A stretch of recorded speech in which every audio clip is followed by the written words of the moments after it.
Ako si Mateo, 31 taong gulang at 3 linggo na ang nakalilipas, ibinenta ko ang aking kondo na nagkakahalaga ng 18 milyong piso sa isang developer at pagkatapos ay naglaho. 79 na hindi nasagot na tawag, 47 text message, isang email mula sa aking ina na may subject line na "Ano ang ginawa mo?" sa malalaking titik. Isang text ng 2:00 ng madaling araw mula sa aking kapatid. "Mateo, sinasabi nilang may 30 araw na lang kami para umalis. Saan pupuntang mga bata?" Hindi ako sumagot. Hindi dahil wala akong puso, kundi dahil ginugol ko ang buong buhay ko sa pagsagot, pagpapaliwanag, at pagbibigay daan. Ngunit kailanman ay hindi ito naging sapat. Bago ko ituloy, mangyaring maglaan ng sandali upang i-like at i-subscribe ang kwentong ito kung talagang tumatama ito sa inyo. Ngayon, saan kayo nakikinig sa araw na ito? I-comment ang inyong lungsod at lokal na oras. Gusto kong malaman kung sino ang kasama ko rito. Hayaan ninyong dalhin ko kayo pabalik sa 4 na linggo bago ang Noche Buena nang tumayo ako sa kusina ng aking mga magulang at nakarinig ng isang bagay na hindi ko malilimutan. Lumaki sa pamilyang Pineda, natutunan ko ng maaga na ang pagmamahal ay may mga kondisyon. Wala lang akong mga salita para rito nun. Ang aking ama na si Horacio ay nagtrabaho ng 30 taon sa isang pabrika bago sumuko ang kanyang likod at napilitang mag-early retirement. Ang aking ina na si Dia ang nagpapatakbo ng aming sambahayan na parang isang maliit na kaharian kung saan ang katapatan ay nangangahulugan ng pagsunod at ang pagtatanong sa kanya ay katumbas ng pagtataksil. Pagkatapos ay naroon si Christine, ang aking nakababatang kapatid na babae na mas bata ng 3 taon. Ang bunso ang kailangang protektahan. Ako ang laging naiiba. Ang batang laging nakabaon ng ulo sa mga libro na nakakuha ng full scholarship sa kolehiyo, habang si Christine ay huminto pagkatapos ng 2 semestre na may utang na 2 milyong piso sa matrikula. Ang naratibo ng pamilya ay isinulat ang sarili. Si Mateo ay sinuwerte, si Christine ay minasama ng tadhana. Ang hindi nabanggit ng sinuman ay ang 4 na trabahong pinagsabay-sabay ko habang nag-aaral, ang mga bakasyon na ginugol ko sa internship habang si Christine ay naglalamierda, ang mga promosyong pinaghirapan ko habang siya ay nag-iipon ng mga dahilan. Ngunit sa mata ng aking ina, ang tagumpay ay hindi isang bagay na itinatayo. Ito ay isang bagay na nangyayari sa iyo, parang panahon o kapalaran. At kung numiti sa akin ang tadhana, tiyak na may utang ako sa mga hindi pinalad. Nagsimula ang mga tawag sa maliliit na bagay. 1,000 piso para sa gasolina, 5,000 piso para sa hindi inaasahang bayarin. 25,000 piso nang mawalan muli ng trabaho si Danilo, ang asawa ni Christine. Palagi akong nagpapadala ng pera. Hindi ako nagtatanong. Sa pagbabalik tanaw, hindi ko na matandaan kung kailan huling tumawag ang aking ina para lang kumustahin ako. Bawat pag-uusap ay nagtatapos sa parehong paraan. Isang pakiusap na binalot sa konsensya, inihatid ng may katumpakan ng isang taong bihasa sa sining ng pagpaparamdam na ang obligasyon ay pag-ibig. Ako ang ATM ng pamilya. Hindi ko palang nababasa ang mga maliliit na letra sa kontrata. Ngunit nung Paskong yun, habang nakatayo sa kusinang kinalakihan ko, naging malinaw na rin sa wakas ang mga tuntunin at kondisyon. 3 taon na ang nakalilipas, bumili ako ng isang kondo sa isang umuunlad na lugar sa Quezon City. 2 kwarto, malinis ang disenyo, may tanawin ng lungsod na nagpapaalala sa akin tuwing umaga kung gaano nakalayo ang narating ko. Nabayaran ko na ang buong mortgage noong nakaraang Nobyembre. 8 taon ng disiplinadong pag-iipon, mga side consulting jobs, at pagtanggi sa mga bakasyong hindi ko kayang bayaran. Noong araw na ginawa ko ang huling bayad, naupo ako sa sahig ng aking sala at umiyak. Hindi dahil sa lungkot, kundi dahil sa ginhawa, mula sa patunay na umiiral ako labas sa kung ano ang kailangan ng aking pamilya sa akin. Ang komunidad ay nagbago na mula nang lumipat ako. May mga bagong restaurant, mga coffee shop sa bawat kanto, at ang halaga ng lupa ay patuloy na tumataas. Ang aking 14 na milyong piso na puhunan ay nagkakahalaga na ngayon ng 18 milyong piso o higit pa sa tamang mamimili. Napansin ito ng aking ina. Bawat pagbisita ko sa bahay ay laging may mga komentong tila kaswal lang pero tumatama na parang bato. Nakatira ka mag-isa sa ganyang kalaking espasyo? Sasabihin niya habang umiiling. Ang mga anak ni Christine ay nagsasama sa isang silid na kasing laki lang ng banyo mo. Nung nakaraang undas, hinila niya ako sa isang tabi. Alam mo anak, kung gusto mo talagang tulungan ang kapatid mo na makabangon, ang kondo mong yan ay maaaring magpabago sa buhay niya. Tinawa ko lang ito. Siguradong nagbibiro siya. Hindi pala. Ang hindi ko alam noon ay tumawag na pala si Christine sa mga developer na bumibili sa buong block. Itinanong niya kung interesado silang bilhin ng unit ng kanyang kapatid. Tumanggi sila. Hindi sila nakikipag-usap sa mga hindi autorisadong tagapamagitan. Ilang buwan na pala siyang umaaligid sa aking tahanan na parang pating. At masyado akong naging abala sa pagsusulat ng mga tseke para mapansin ang dugo sa tubig. Ang imbitasyon para sa Noche Buena ay dumating noong unang bahagi ng Disyembre. Pamilya lang, isinulat ng aking ina. Marami tayong dapat ipagdiwang. Dapat ay nalaman ko na noon pa man. Ang mga pagdiriwang sa pamilyang Pineda ay lading may katumbas na sakripisyo mula sa isa sa amin. Ang Noche Buena sa bahay ng aking mga magulang ay amoy lechon at mga kandilang may bango ng kanela. Ang mga puting ilaw ay kumukutitap sa balkonahe. Isang parol ang nakasabit ng tabingi sa pintuan. Ang parehong parol mula pa sa aking pagkabata. Ang kulay pulang palamuti nito ay kupas na. Sa loob, ang sala ay nagliliwanag. Isang maliit na puno ng Pasko ang nakatayo sa kanto. Puno ng mga dekorasyong nakolekta ng aking ina sa loob ng 40 taon. May musikang Tagalog na tumutugtog mula sa isang Bluetooth speaker na hindi pa rin maintindihan ng aking ama kung paano gamitin. Dumating ako na may dalang mga regalo para sa lahat. Isang mamahaling shawl para sa aking ina. Isang bagong fishing reel para sa aking ama. Art supplies para sa aking pamangkin na si Lani, 5 taong gulang. At isang stuffed dinosaur para sa aking pamangkin na si Onyok, 3 taong gulang. Para kay Christine, isang gift card sa paborito niyang home goods store. Practical at personal. Ligtas. Tito Mateo! Tumakbo si Lani sa akin sa sandaling pumasok ako. Ang kanyang mga braso ay yumakap sa aking mga binti. Tito Mateo, iginuwit kita ng larawan. Lumuhod ako upang tanggapin ang isang gusot na papel na puno ng kulay lilang guhit. Napakaganda nito, iha. Kabayo ba ito? Ikaw yan. Seryosong sabi niya na may lilang buhok. Tumawa ako at niyakap siya ng mahigpit. Nilalanghap ang amoy ng shampoo ng bata at kawalang malay. Sina Christine at Danilo ay dumating ng huli ng 20 minuto. Nagrereklamo tungkol sa sira ng sasakyan. Ang pakikipagkamay ni Danilo ay matamlay. Ang ngiti ni Christine ay hindi umabot sa kanyang mga mata. Masaya naman ang hapunan. May hamon, mashed potatoes at macaroni salad. Ang aking ama ay nagsabi ng parehong mga biro na sinasabi niya sa loob ng ilang dekada. Ang aking ina ay nag-aalala sa laki ng mga serving.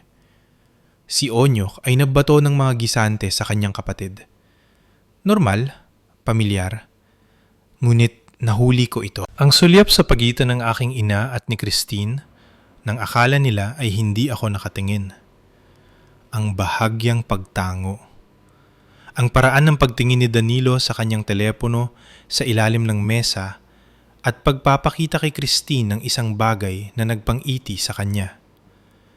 May hinihintay sila. Pagkatapos ng hapunan, nag-alok akong tumulong sa pagliligpit.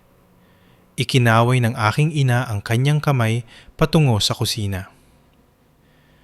Napakabait mo talaga, Mateo. Palaging matulungin. Ang kusina ay nasa likod ng bahay, nakahiwalay sa sala ng isang makitid na pasilyo. Pinuno ko ang lababo ng tubig na may sabon, nililinis ang mga plato, habang ang musika ng Pasko ay maririnig mula sa kabilang silid. Pagkatapos ay huminto ang musika. May nagpatay nito. Ang mga tinig ay narinig ko. Mahina, parang may pinaplano. Pinatay ko ang gripo. Aalis siya sa January 2 para sa Davao. 2 linggo, tinig ng aking ina. At kay tatay mapupunta ang ekstrang susi, sabi ni Christine. Sasabihin niya na dinidiligan niya ang mga halaman niya. Pinapakain ang kakatwa niyang isda. Si Danilo naman ang sumunod na nagsalita. Ang tono ay sabik. Dapat mabilis tayong kumilos. January 3. Pumasok na tayo bago pa siya lumapag. Ang mga kamay ko ay nanigas sa paligid ng isang basang plato. Palitan ng mga kandado agad-agad, patuloy ni Christine. Sa oras na makabalik siya, nakasettle na tayo. Ano ang gagawin niya? Tatawag ba siya ng pulis laban sa sarili niyang kapatid? Ang aking ina ay mahinang tumawa. Si Mateo, wala siyang gagawin. Hindi naman siya kumikibo. Iiyak siya, magtatampo, at pagkatapos ay tatanggapin din niya. Ganun naman siya lagi. Sayang lang ang lugar na yun sa kanya. Ang tinig ni Christine ay puno ng isang bagay na hindi ko kailanman hinaya ang pangalanan noon. Lalaki, mag-isa sa isang 2-bedroom condo habang ang mga anak ko ay natutulog sa masikip na kwarto. Eksakto, pagsang-ayon ng aking ina. Ang pamilya ay nagtutulungan. Maiintindihan din niya sa huli. Nanatili akong nakatayo sa kusina. Lumalamig ang tubig sa aking mga kamay. Ang tibok ng puso ko ay napakalakas. Sigurado akong maririnig nila ito. Gusto kong sumigaw, sumugod at humingi ng paliwanag. Sa wakas, sa isang pagkakataon, lumaban. Sa halip, kinuha ko ang susunod na plato. Hinugasan ito ng dahan-dahan, pinunasan ng tuwalya at maingat na inilagay sa cabinet. Akala nila kilala nila ako. Malalaman nila ang totoo. Pinunasan ko ang aking mga kamay, inayos ang aking barong at bumalik sa sala. Ang aking mukha ay walang ipinapakitang emosyon. Ang mga taon ng pagsusuri ng panganib ay nagturo sa akin ng isang mahalagang kasanayan. Huwag kailanman ipakita ang iyong baraha hanggang sa makalkula mo na ang bawat posibleng resulta. Tapos na sa loob, sabi ko. Tumingala ang aking ina mula sa sopa. Ang kanyang ngiti ay mainit at tila walang alam. Napakalinis. Naupo ako sa armchair malapit sa puno. Lani, gusto mo bang ipakita sa akin ang iba mo pang mga guhit? Tumalon si Lani dala ang isang tumpok ng mga papel at nagkunwari akong sinusuri ang bawat isa. Isang bahay na may usok sa tsimeneya. Isang bahaghari. Isang pamilya ng mga stick figures. 4 sila. Wala ni isa ang may lilang buhok. Mula sa gilid ng aking mata, nakita kong pinagmamasdan ako ni Christine. Ang kanyang titig ay tumagal ng kaunti, kahina-hinala, sumusuri. Ninitiyan ko siya. Masarap ang pagkain na yung taon, Christine. Tinulungan mo ba si nanay sa recipe? Kumurap siya, nabigla. Oo, binabad ko ito magdamag, Malalasahan mo talaga ang pagkakaiba. Ngumiti ang aking ina. Naiwasan ang crisis. Nagbalik ang normal. Ngunit wala nang normal. Hindi na ngayon. Tiningnan ko sila. Ang mga taong ito na ginugol ko ang 31 taon sa pagpapasaya. Ang aking ina na ipinagpalit ang kontrol sa pagmamahal. Ang aking ama na mas piniling manahimik kaysa manindigan. Ang aking kapatid na natutunan na ang pagiging biktima ay mas madali kaysa maging responsabale. At si Danilo na nagpakasal sa isang pamilya ng mga manggagamit at swak na swak sa kanila. Palagi nilang tinitingnan ang aking kabaitan bilang kahinaan, ang aking katahimikan bilang pahintulot. Nagkakamali sila. Nga pala, sabi ko ng kaswal, makikipagkita ako sa abogado ko sa susunod na linggo. May mga papeles lang. Halos hindi tumingin ang aking ina. Mabuti yan, anak. Wala siyang ideya kung ano ang binaliwala niya. Nang gabi ring yon, nahanap ako ni Christine sa likod ng bahay. Ang hangin ay malamig. Nakatayo ako habang nakabalot sa aking jacket. Pinapanood ang aking hininga na nagiging maliliit na ulap. Lumitaw siya sa tabi ko. Nakahalukip-kip ang mga braso. Nagpapahangin? Tanong niya. Kailangan lang ng sandali. Nanatili kaming tahimik. Pagkatapos ay nagsimula siya. O, Davao? Gaano ka katagal uli doon? 2 linggo. Sana all. Business travel. Ang kanyang boses ay may bahid ng ingit. 6 na taon na akong hindi nakakasakay ng eroplano.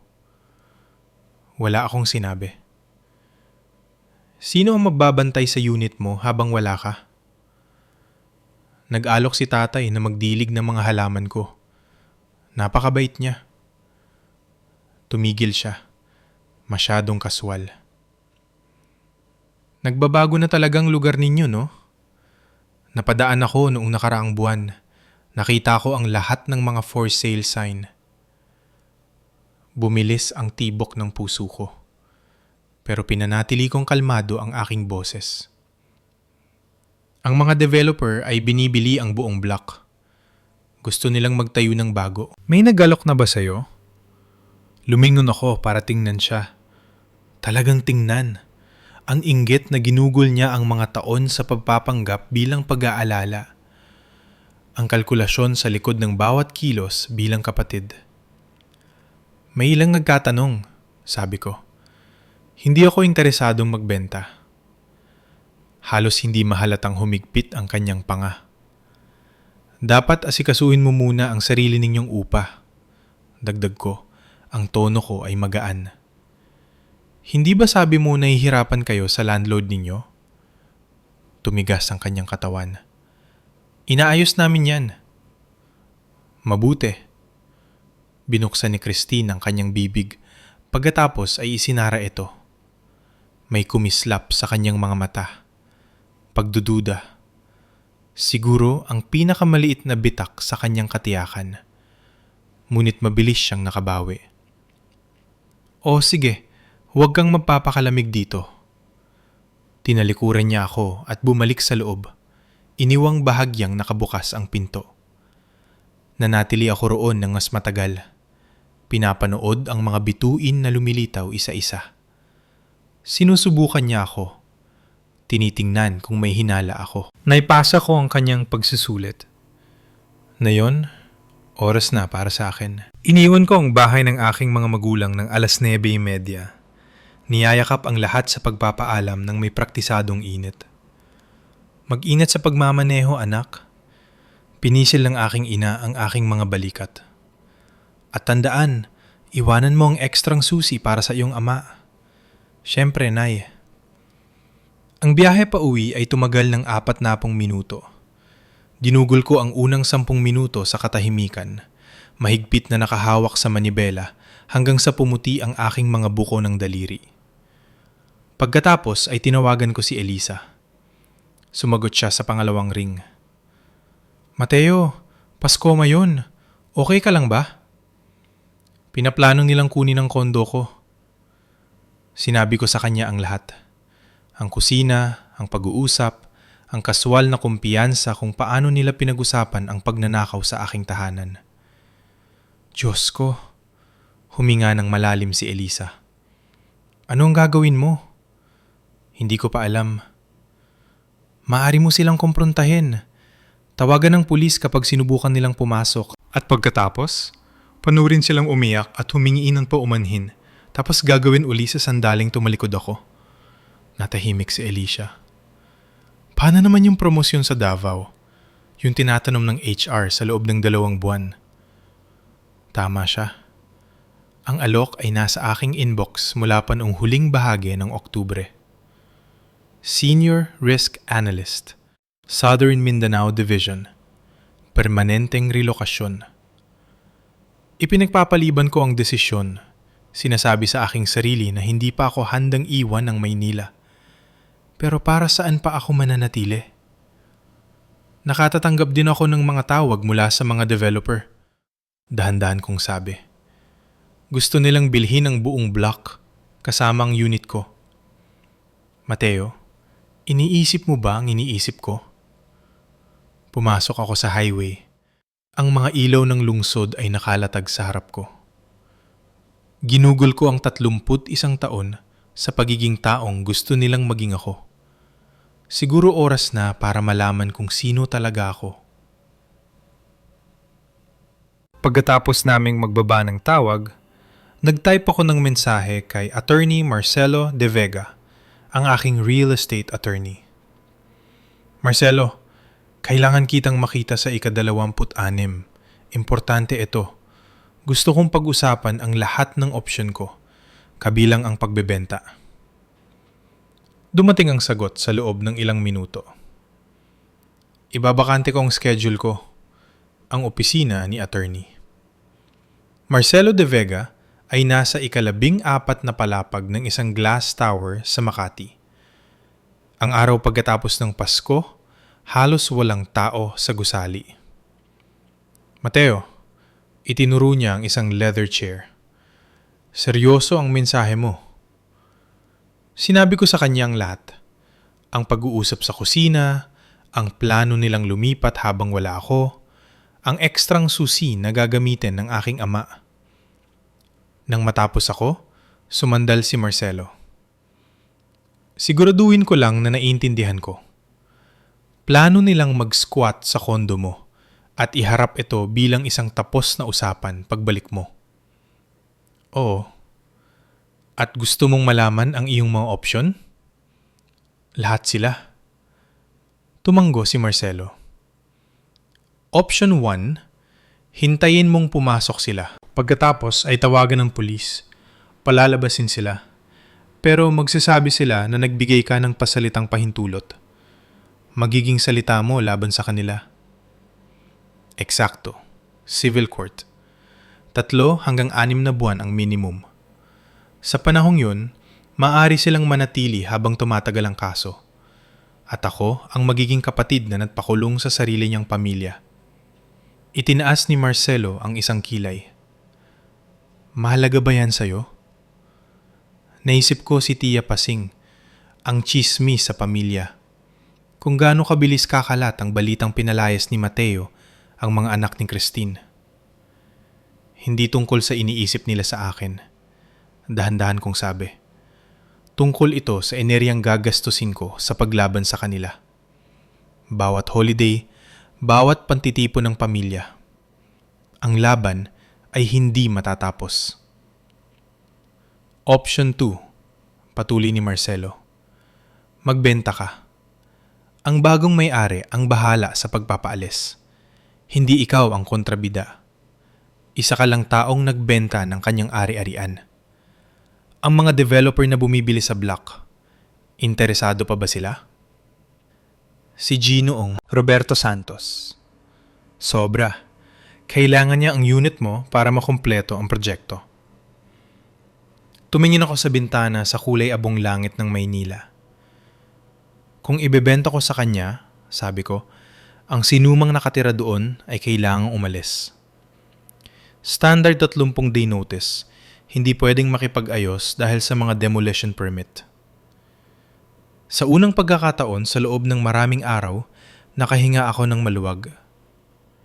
Iset ang meeting. Si Ginoong Roberto Santos ay isang practical na tao na may matalas na mga mata at pakikipagkamay na seryoso sa negosyo.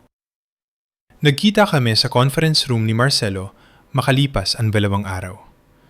Nag-slide si Roberto ng isang folder sa mesa. Ginoong Pineda, handa akong mag-alok ng 18% na mas mataas sa market value. Cash closing sa loob ng 10 araw. Ang halaga ay nagpatigil sa aking paghinga. Bakit mamadali? Ang construction loan ko ay nakakandado sa 15. Pagkatapos niyan, babaguhin ng bangko ang mga tuntunin ng hindi maganda. Kailangan ko ang lahat ng units bago yun. Sumandal si Marcelo. Paano ang mga kasalukuyan nakatira? Standard procedure. 30-day notice para umalis pagkatapos ng closing. Ang mga demolition permit ay hindi pinapayagan ang mga eksepsyon. Pinag-aralan ko ang kontrata. Pagkatapos ay tumingala ako.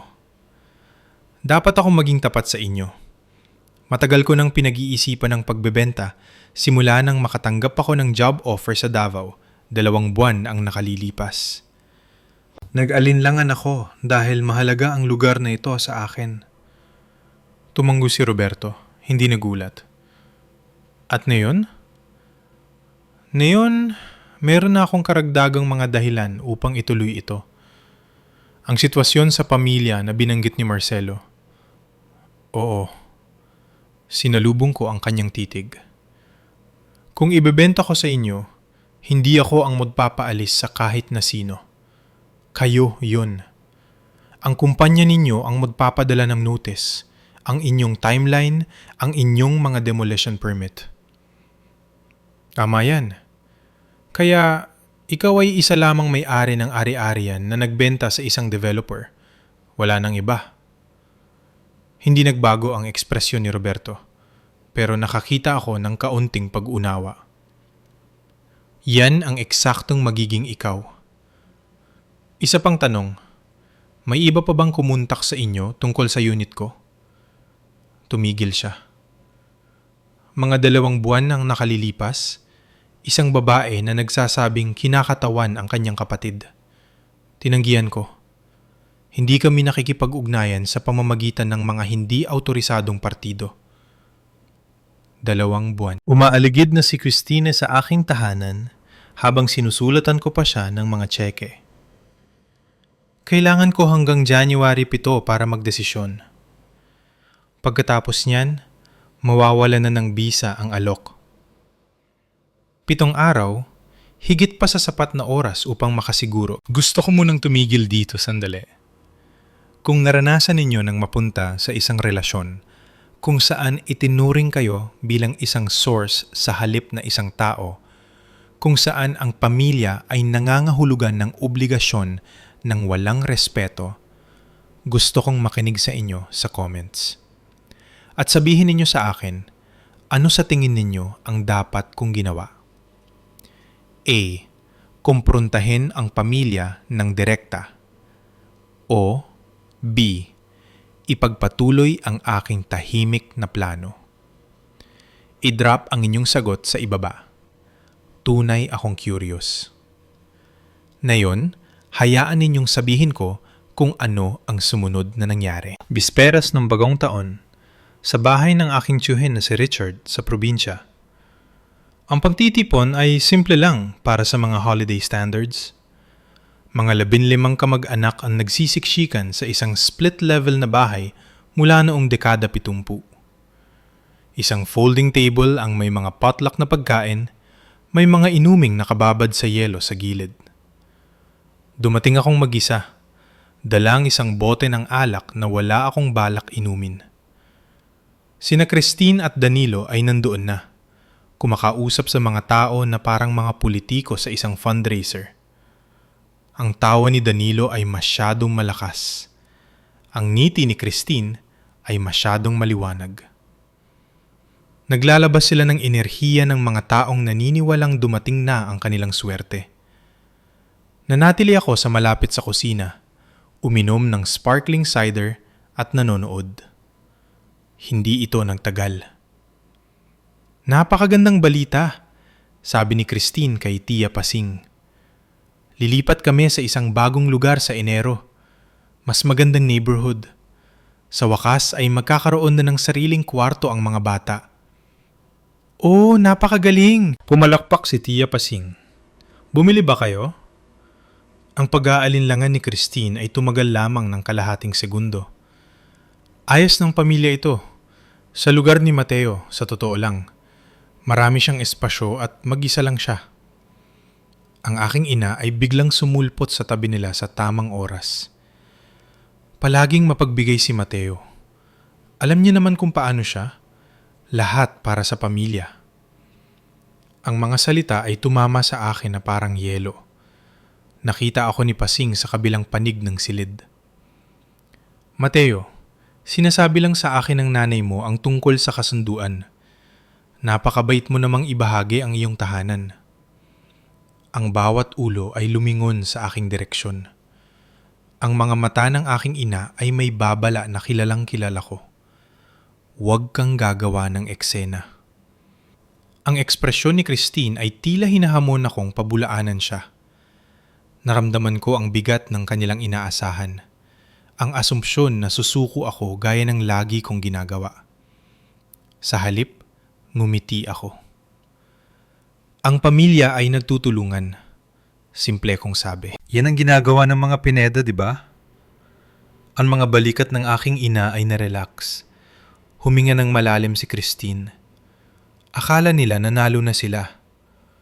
Wala silang ideya kung ano na ang tunay na kahulugan ng pamilya para sa akin. Hinarap ako ni Tia Paseng sa tabi ng dessert table makalipas ang 20 minuto. Siya ang panganay na kapatid ng aking ina, isang babae na nag-iipon ng chismis gaya ng pag-iipon ng selyo ng ibang tao. Mateo, honey, hinawakan niya ang aking siko. Halika, mag-usap tayo. Hinayaan ko siyang ihatid ako sa isang tahimik na kanto malapit sa hagdan. Kaya, panimula niya, ang kanyang tinig ay bumababa sa isang bulong. Sinabi sa akin ng nanay mo ang lahat tungkol sa pagpapatira mo kay Christine. Sinabi niya, napakabuting kapatid mo. Hindi lahat ay gagawa niyan, alam mo, ang ibigay ang sarili nilang tahanan. Hindi ko ito ibinibigay, maingat kong sabi. Isa itong transisyon. Gayunpaman, umiling si Pasing. Sa lahat ng pinagdaanan ni Christine, ang mga batang yun at ang asawa niyang yun, ibinaba pa niya ang kanyang tinig. Sa ating dalawa lang, sa tingin ko ay walang mararating si Danilo. Wala akong sinabi. Sinabi ng nanay mo na pumayag ka na rito ilang linggo na ang nakalilipas. Sinabi niyang ideya mo ito. Nandoon na naman ang kasinungalingan na kumakalat sa pamilya na parang apoy. Sa oras na bumalik ako mula sa Davao, ang naratibo ay nakataga na sa bato. Ang mapagbigay na si Mateo ay ginagawa sa wakas ang kanyang tungkulin. Tia Pasing, sabi ko, pinapahalagahan ko ang inyong pag-aalala. Ngunit ang mangyayari sa kondo ko ay sa pagitan ko at ang aking pamilya. Ang kanyang muka ay nagpakita ng gulat, pagkatapos ay inis dahil sa pagiging excluded. Siyempre anak, siyempre. Tinapik niya ang aking braso. Gusto ko lang malaman mo na iniisip naming lahat na ginagawa mo ang tamang bagay. Numiti ako, bagamat hindi ito umabot sa aking mga mata. Ang tamang bagay. Buong buhay nila akong sinasabihan kung ano ang tamang bagay. Ipakikita ko sa kanila kung ano talaga ang hitsura nito. Lumalapit na ang hating gabi. Sa kung saan, sa loob ng bahay, may nagsimulang mag-countdown. Bisperas ng bagong taon. 11:58 ng gabi. Naupo akong mag-isa sa aking kondo.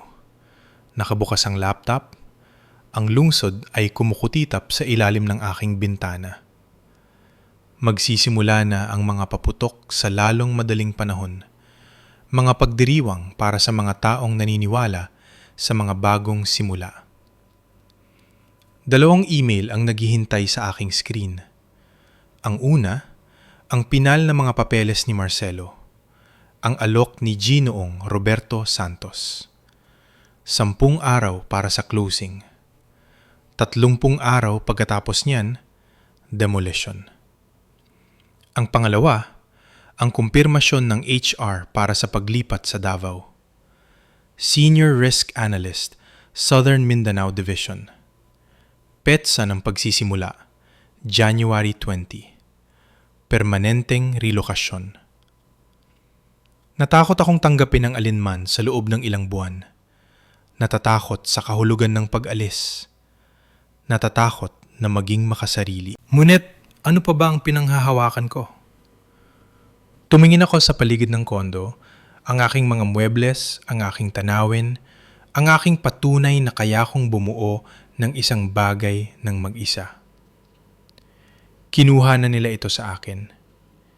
Hindi pisikal, hindi pa. Ngunit sa kanilang isipan, ang lugar na ito ay hindi naging akin kailanman. Ito ay palaging isang bagay lamang na pinapainit ko hanggang sa magpasya silang kunin ito. Kahit nalabanan ko sila sa pagkakataong ito, susubukan nila uli sa susunod na taon at sa susunod pa. Bawat pagtitipon ng pamilya ay magiging isang negosasyon. Bawat tawag sa telepono ay magiging panimula sa isa pang pakana. Ang kondo na ito ay palaging magiging target nila at ako ay palaging magiging ATM nila. Maliban na lamang kung aalisin ko ang aking sarili sa equation ng tuluyan. Binuksan ko muna ang email ng HR. Initype ang aking pagtanggap, pinindot ang send. Pagkatapos ay binuksan ko ang dokumento ni Marcelo. Ang orasan sa aking laptop ay tumama sa hating gabi. Sa labas, ang mga paputok ay sumabog sa langit. Lumagda ako. Hindi dahil gusto ko ng higante. Hindi dahil kinamumuhian ko sila. Kundi dahil sa wakas ay mahal ko na ang aking sarili nang sapat upang itigil ang pagsasakripisyo ng aking kinabukasan para sa mga taong tinitingnan lamang ako bilang isang mapagkukunan. Hindi ako nagbebenta dahil sa kanila. Bulong ko sa bakanteng silid. Nagbebenta ako dahil handa na akong umalis. Na-upload ang dokumento. Tapos na ang usapan. Manigong bagong taon. Ang isang ito ay magiging iba. Enero 2, Airport. Sumakay ako sa aking flight patungong Davao, dala ang isang carry-on at isang laptop bag. Lahat ng iba pang kailangan ko ay susunod o hindi na. Ang mga material na ari-arian ay nagsimulang magmukhang hindi ganong mahalaga. Bago mag-take off, tinawagan ko ang aking ama. Mateo. Ang kanyang boses ay paos. Tila may ibang ginagawa. Nasa airport ka na? Pa-take off na. Hawak mo ang ekstrang susi, di ba? Nakuha ko kahapon. Isang sandali. Kailangan mo ba akong may gawing espesipiko? Diligan lang ang mga halaman. Pakainin si Blue. Si Blue ay ang aking betta fish. Isang maliit na asul na nilalang na nagbigay sa akin ng kasama sa loob ng 3 taon ng mga mapag-isang hapunan. Sige. Halos itanong ko sa kanya. Halos sabihin ko, Tay, alam niyo ba ang pinaplano nila? May pakialam ba kayo? Pero alam ko na ang sagot. Si Horacio Pineda ay gumugol ng 50 taon sa pag-iwas sa komprontasyon. Hindi na siya magsisimula ngayon. Ingat sa biyahe, sabi niya, at ibinaba ang tawag. Ang flight ay tumagal ng halos 2 oras. Ginugol ko ang karamihan nito sa pagtingin sa bintana, pinapanood ang mga ulap. Noong January 3, nag-vibrate ang aking telepono sa isang Instagram notification. Nag-post si Christine ng isang story. Ang imahe ay nagpapakita ng aking sala, ang aking sopa, ang aking bookshelf, ang aking tanawin ng skyline ng Maynila. May mga kahon na nakatambak sa kanto. Ang stuffed dinosaur ni Onyok ay nakaupo sa aking coffee table. Ang caption ay nagsasabing, "Bagong kabanata, bagong tahanan, pinagpala." Nanikip ang aking lalamunan, ngunit hindi dahil sa lungkot, kundi mula sa malamig na kalinawan ng pagkakita kung sino talaga ang aking kapatid. Mas marami pang larawan ang sumunod sa buong araw. Si Danilo na nagkakabit ng bagong kandado sa aking pintuan. Ang mga guhit Milani na nakadikit sa aking refrigerator. Si Christine na nagpo-post sa aking kusina, may hawak na baso ng alak. Pakiramdam nila ay nasa sariling bahay na sila. Wala silang ideya na nagdedekorasyon sila sa isang demolition site. January 10, Davao. Naupo ako sa isang coffee shop malapit sa aking bagong opisina. Nakabukas ang laptop, pinapanood ang ulan. Mali ang baybay ng pangalan ko sa cup ko. Mateo. Pero hindi ko ito pinansin. Dito, maaari akong maging kahit sino. Nag-vibrate ang aking telepono. Si Marcelo De Vega. "Tapos na," sabi niya. "Kumpleto na ang closing. Ang pondo ay nailipat na sa iyong account." Tiningnan ko ang numero sa aking banking app. Mas maraming pera kaysa sa anumang halaga na nahawakan ko ng sabay-sabay. Sapat na para magsimulang muli. Sapat na para hindi na lumingon pa sa likod. At ang timeline ng notification? Ipapaskil ng team ni Roberto ang demolition notice sa loob ng 7 hanggang 10 araw. Standard 30-day vacate period pagkatapos niyan. "Salamat, Marcelo." "Mateo?" Bumaba ang kanyang tinig. "Sigurado ka ba rito? Kapag nailabas na ang notice na yon, wala nang bawian." Naisip ko ang mga Instagram stories ni Christine, ang tiwala ng aking ina na tatanggapin ko rin ito. Ang aking ama na ibinigay ang susi ko nang walang isang tanong. Sigurado ako. Sige, para sa akin, sa tingin ko, ginagawa mo ang tamang bagay. Nagbaba kami ng tawag. Isinara ko ang aking laptop at binalot ang aking mga kamay sa tasa ng kape. Hinahayaan ng init na pumasok sa aking mga daliri. Sa labas, ang Davao ay napapatuloy sa kanyang maulan na araw. Mga taong namumuhay ng walang kinalaman sa akin. Nakaramdam ako ng kakatwa. Hindi tagumpay, hindi paghihigante, kundi kagaanan. Parang ibinaba ko ang isang pabigat na matagal ko ng pasan hanggang sa makalimutan ko na hindi naman ito bahagi ng aking katawan. Nag-vibrate uli ang aking telepono. Isang text mula kay Elisa. "Kumusta ka?" Initype ko pabalik. Mas okay kaysa sa inaasahan ko. Lalabas na ang notice mamaya. "Handa ka na ba sa susunod na mangyayari?" Pinanood ko ang ulan. Matagal na akong handa. January 18. Nasa isang meeting ako nang magsimulang mag-vibrate ang aking telepono. Minsan, 2, 3 beses. Ni-mute ko ito at nag-focus sa presentation. Sa tanghalian, meron na akong 17 missed calls. Ang unang voicemail ay mula sa aking ina. "Mateo Pineda, tawagan mo ako ngayon din. Ano ang ginawa mo? Ano ang ginawa mo?" Ang pangalawa ay mula kay Christine. Ang kanyang boses ay matinis sa taranta. "May mga tao rito na may mga papeles. Sinasabi nilang kailangan naming umalis sa loob ng 30 araw. Mateo, siguradong pagkakamali ito.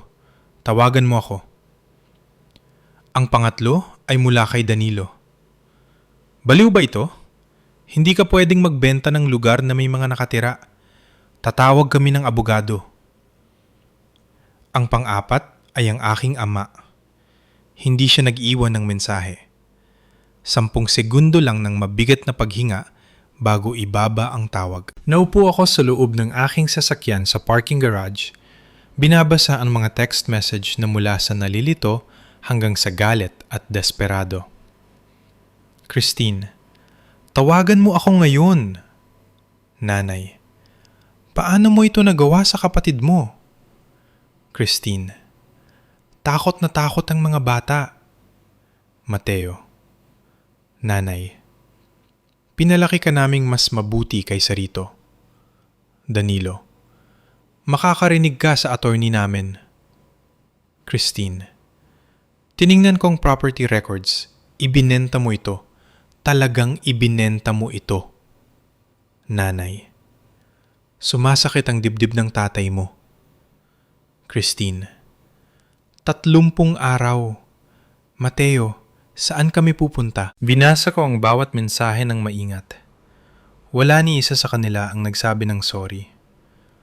Wala ni isa sa kanila ang umamin na sinubukan nilang nakawin ang aking tahanan.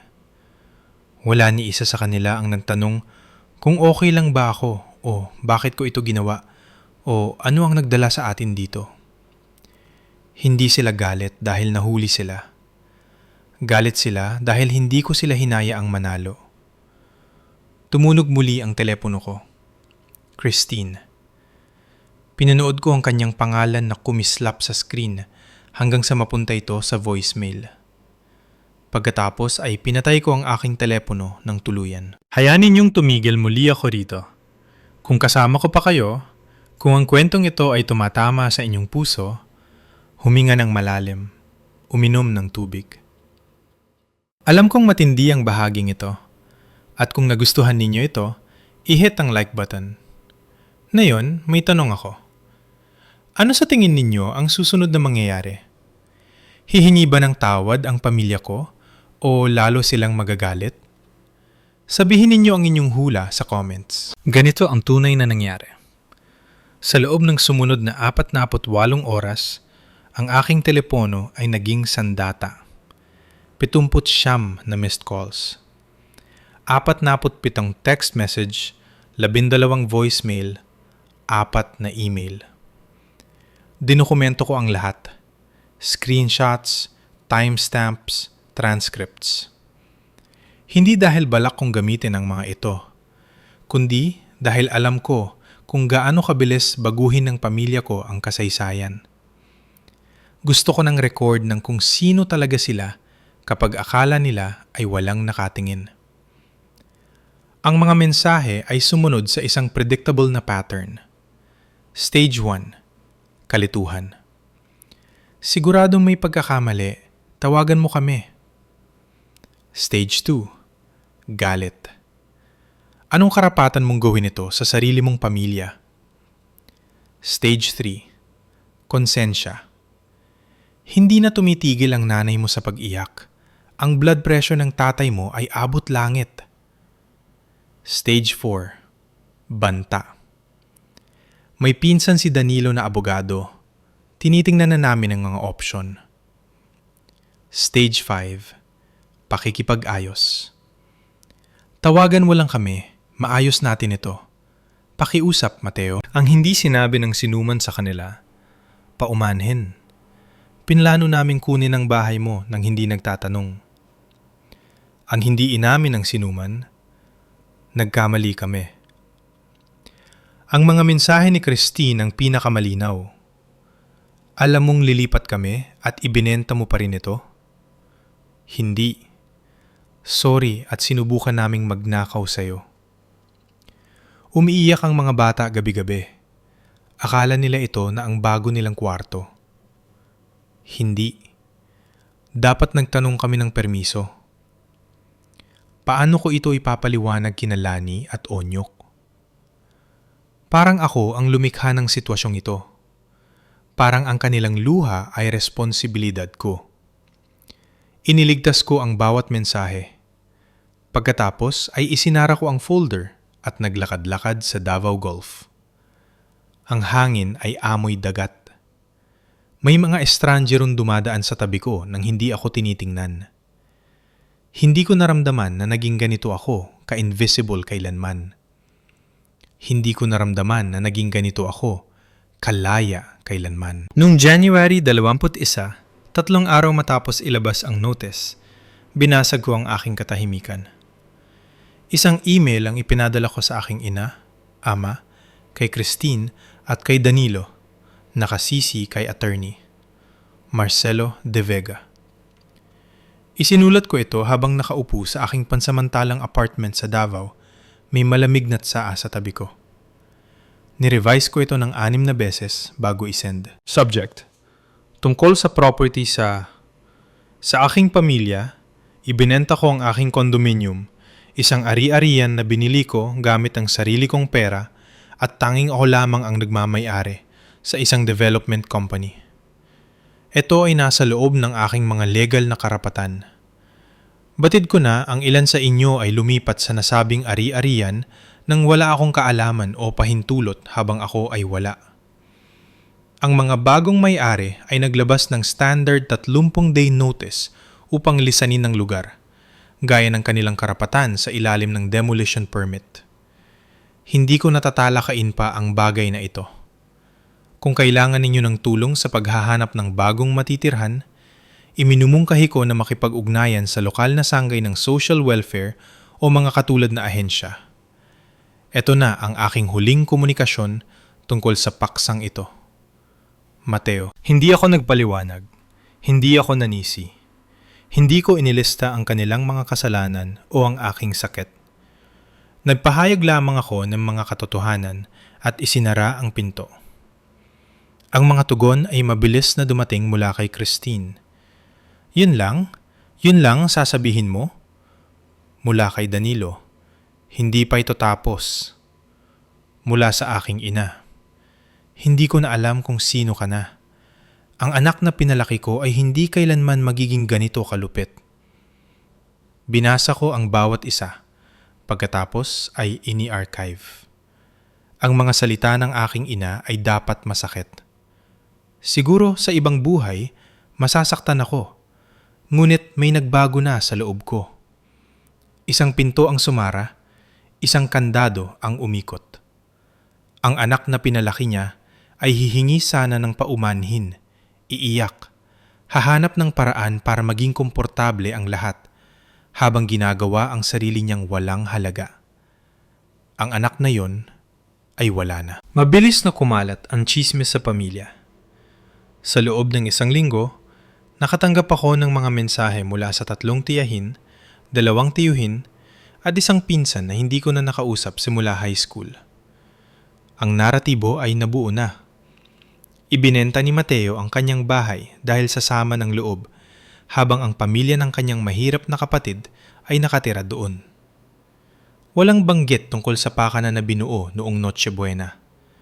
Walang pag-amin na lumipat sila ng walang permiso. Tanging, paano mo nagawa ito kay Christine? Tumawag si Tia Pasing ng 2 beses. Hinayaan ko itong mapunta sa voicemail. Mateo, honey, si Tia Pasing ito. Gusto ko lang malaman mo na nadurog ang puso ng nanay mo. Sinasabi niya na hindi niya maintindihan kung saan siya nagkamali. Sa tingin ko, kailangan mong humingi ng paumanhin, di ba? Pamilya ay pamilya pa rin. Dinilet ko ang mensahe. Ang ilang kamag-anak ay tuluyan ng hindi nakipag-usap sa akin. Binura ako sa kwento ng pamilya na parang isang karakter na wala ng silbi. Ngunit hindi lahat ay sumunod sa script. Isang text ang dumating mula kay Lola Dory, ang nakababatang kapatid ng aking lola. Siya ay 83 taong gulang na palaging tahimik na tagamasid sa pamilya. Mateo, hindi ko alam ang buong kwento at hindi ako magtatanong. Ngunit pinanood kita sa loob ng maraming taon kung paano mo inalagaan ang pamilyang yan habang kumukuha sila sa iyo. Ano man ang nangyari, nantitiwala ako na mayroon kang mga dahilan. Ipinagmamalaki kita. Binasa ko ang mensahe ng 3 beses. Pagkatapos ay umiyak ako. Hindi dahil sa lungkot, kundi dahil sa labis na ginhawa na may nakakakita sa akin. Isang tao sa buong pamilya ko ang naintindihan ako. Initype ko pabalik. Salamat, Lola Dory. Higit pa sa alam niyo ang halaga nito. Ang sagot niya ay dumating agad. Minsan, ang pinakamatapang na bagay na magagawa mo ay ang lumakad palayo. Magpakatatag ka, anak. Iniligtas ko ang mensaheng iyon sa isang hiwalay na folder. Dumating ang 30-day deadline ng Pebrero 17. Nalaman ko ang mga detalye mula kay Elisa. Sina Christine at Danilo ay walang mapuntahan. Ang mga magulang ni Danilo na matagal nang may sama ng loob sa kanya dahil sa perang hiniram at hindi nabayaran ay tumangging tumulong. Ang apartment ng kanyang kapatid ay masyadong maliit. Sa huli, lumipat sila sa bahay ng aking mga magulang. 3 kwarto, 6 na tao. Ang kontroladong kaharian ng aking ina ay napuno ng mga laruang truck, sippy cups, at isang manugang na dati pa niyang lihim na kinasusuklaman. Nababaliw na ang nanay mo, ulat ni Elisa. Tila hindi niya naisip na ang pagtulong kay Christine ay nangangahulugan ng pagtira kasama si Christine. Kamusta ang mga bata? Okay naman sila. Ang mga bata ay matatag. Ang mga matatanda ang nahihirapan.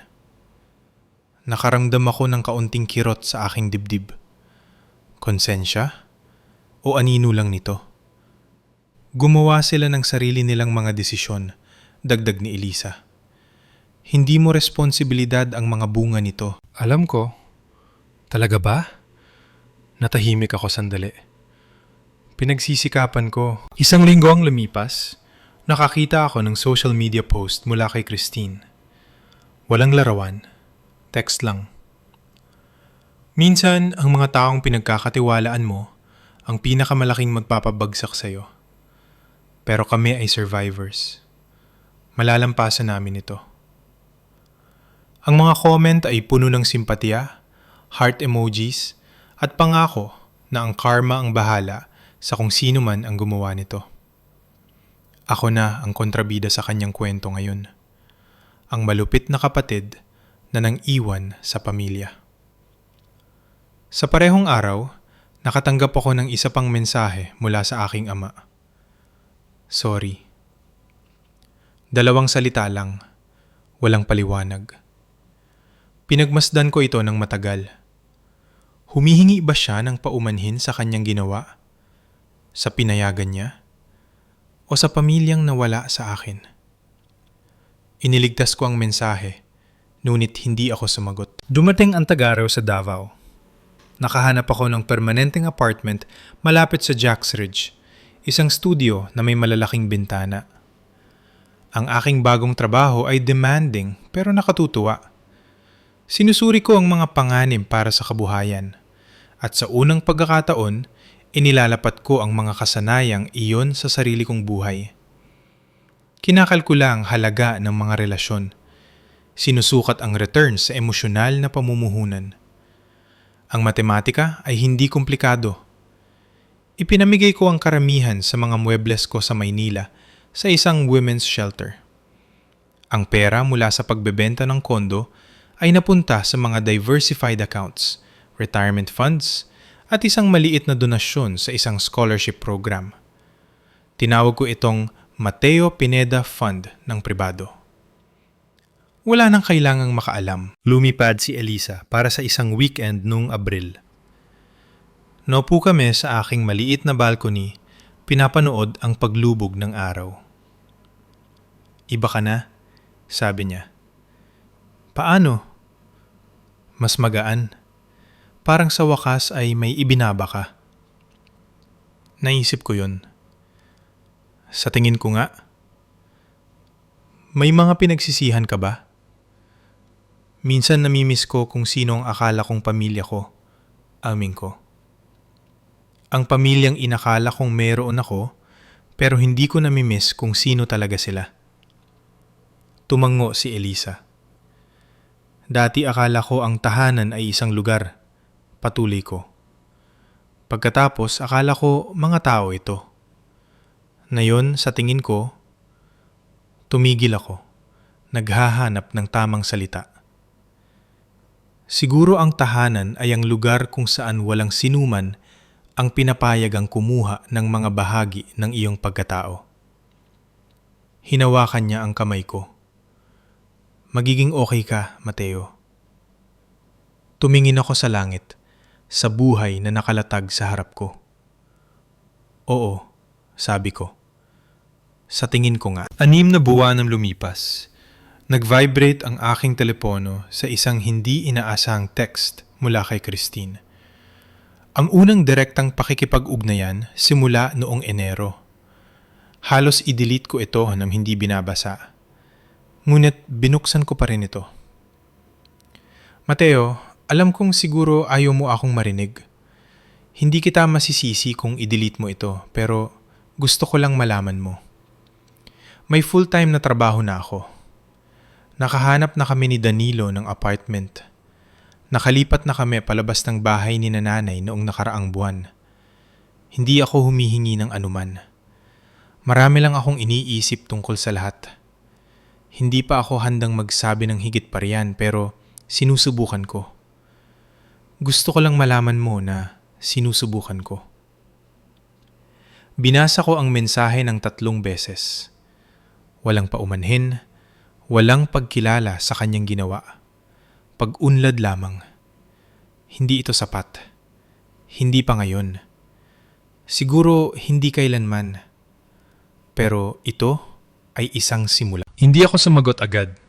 Nag-jogging ako sa kalsada. Hinayaan ng hangin na linisin ang aking isip. Naisip ko kung ano ang kahulugan ng mensahe ni Christine at kung ano ang hindi nito kahulugan. Sinusubukan niya siguro.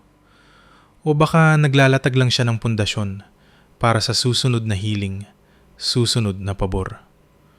Hindi ko matitiyak. At sa unang pagkakataon, na-realize ko na hindi ko kailangang malaman. Ang pintong isinara ko ay hindi kailangang manatiling nakakandado magpakailanman. Pero ako ang pipili kung kailan ko ito muling bubuksan.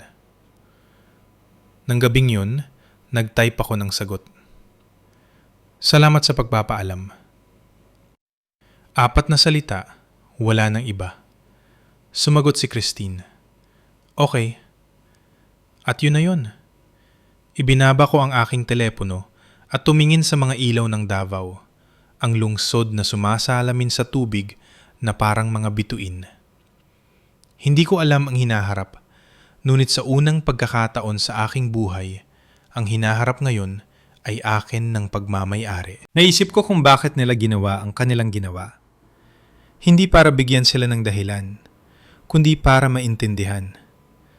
Dahil ang pag-unawa ay kung paano mo ititigil ang pag-uulit ng mga pagkakamali. Sina Christine at ang aking ina ay kumilos mula sa isang paniniwala na nakaugat na sa kanila. Ang pamilya ay nangangahulugan ng pagbabahagi ng lahat. At kung sino ang may higit ay may utang sa mga may kulang. Entitlement na binalot sa wika ng pag-ibig. Ang aking ina ay nakita ang sarili bilang protector. Ginugol niya ang buhay sa pagtatanggol kay Christine mula sa mga bunga ng kanyang mga aksyon. Kaya hindi natutunan ni Christine na merong mga kahihinatnan ang bawat gawa.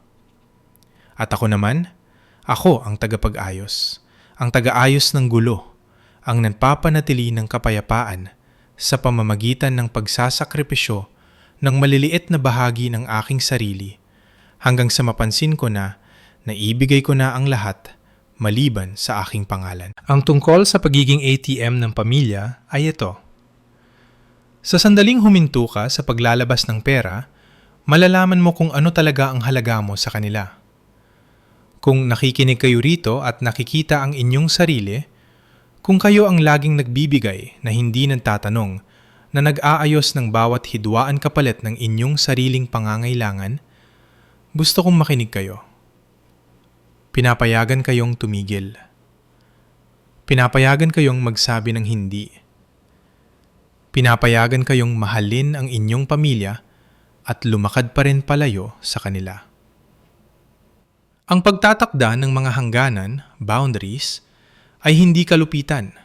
Ito ay survival. Ito rin ang tanging paraan upang malaman kung may nagmamahal ba talaga sa inyo o nagmamahal lang sila sa kung ano ang naibibigay ninyo. Tanungin ang inyong sarili. Kung hihinto ako sa pagbibigay, tatawag pa rin ba sila? Ang sagot ay, maaring duminig sa inyong puso. Ngunit ito rin ang magpapalaya sa inyo. At iyan ang aking kwento. Kung nanatili kayo hanggang dulo, maraming salamat. Gusto kong makarinig mula sa inyo. Nakapagtagda na ba kayo ng mga hangganan sa inyong pamilya? Paano ito nangyari? Ano ang natutunan ninyo? I-drop ang inyong kwento sa comments. Binabasa ko ang bawat isa. At kung tumama ito sa inyo, pakisuyo na i-like at i-subscribe. Alagaan ninyo ang inyong sarili. Deserve ninyo ito.